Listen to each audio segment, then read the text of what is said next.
Dos mga soldado ya iri después kanila lansya el mga deskonocido suspechaw alin na Governor Camins enante madrugada.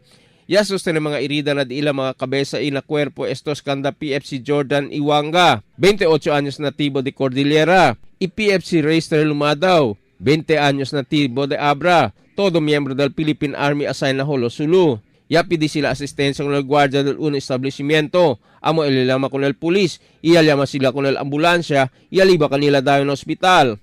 El dos mga soldado junto con el di ila uno otro uban, alin na un video okay bar na Camins, ya asigong kanila talabangan mga deskonocido persona. No ay sila pwede dala eksakto lugar con el pulis, kaya hindi daw sila de akin na syudad, hindi sila bien sabe con el lugar.